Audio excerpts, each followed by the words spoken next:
Les demi-plans.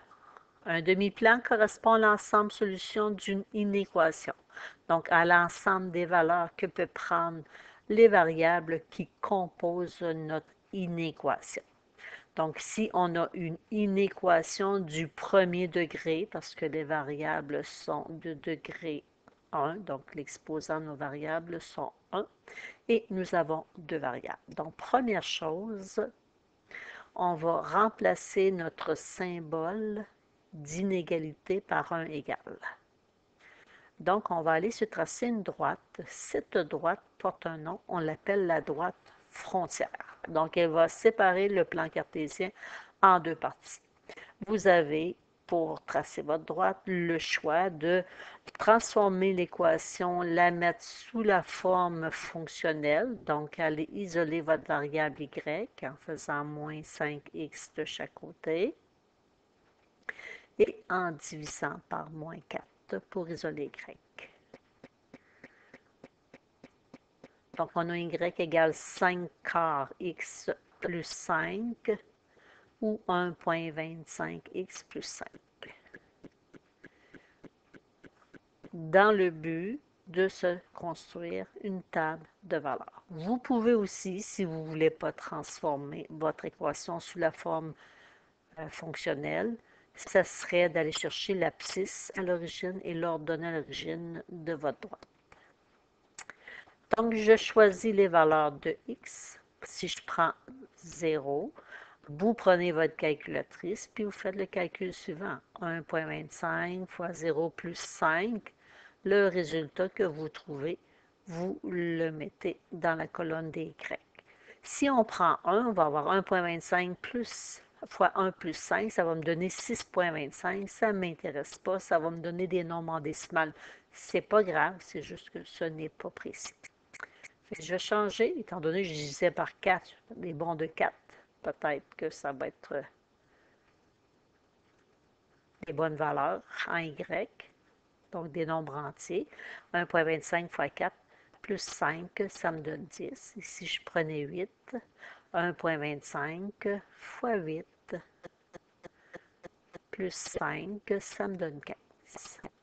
Donc là, j'ai des belles valeurs à placer dans mon plan cartésien. Pour la graduation, vous n'êtes pas obligé de mettre la même graduation en X et en Y. Fait que je vais prendre des bons de 2 en X, des bons de 5 en Y.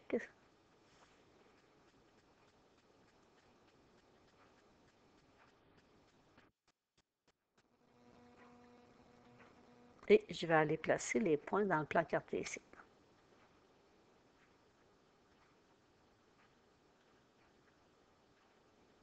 Donc, je sais quand X vaut 0, Y vaut 5. Quand X vaut 4, Y vaut 10. Quand X vaut 8, Y vaut 15. Maintenant, avant de tracer ma droite, il faut que je fasse attention. Si, dans mon inéquation de départ, j'ai les symboles plus petit ou égal, plus grand ou égal, je vais représenter ma droite par un trait plein pour indiquer que les points, les valeurs qu'on vient de calculer en x, y sont des solutions de notre inéquation. Si nous avons les symboles plus petits ou égal, plus petits, plus grands plutôt, notre droite frontière va être représentée par un trait pointillé pour indiquer que les points calculés sur la droite ne font pas partie de notre solution. Fait qu'on regarde 5x moins 4y plus grand que moins 20, je dois tracer une droite pointillée.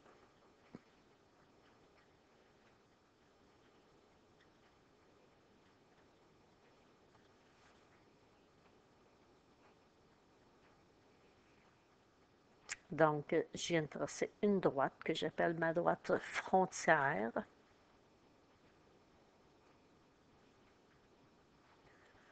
Maintenant, je sais que j'ai un côté, soit la partie du haut ou du bas, qui correspond au couple solution de mon inéquation. Il me reste à savoir, est-ce que ce sont les couples au-dessus ou en dessous. Maintenant, je vais prendre mon inéquation de départ.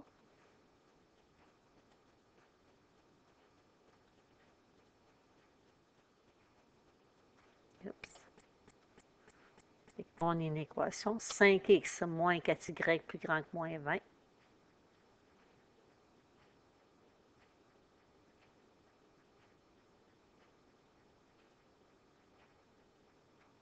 Et je vais ensuite faire un test. Donc, pour savoir de quel côté se situe la solution, vous prenez un point, n'importe quoi, mais pas un point sur votre droite. Donc, moi, j'aime bien prendre le point 0, 0 s'il est disponible. Et je vais remplacer ma variable x et ma variable y par les valeurs de mon point test.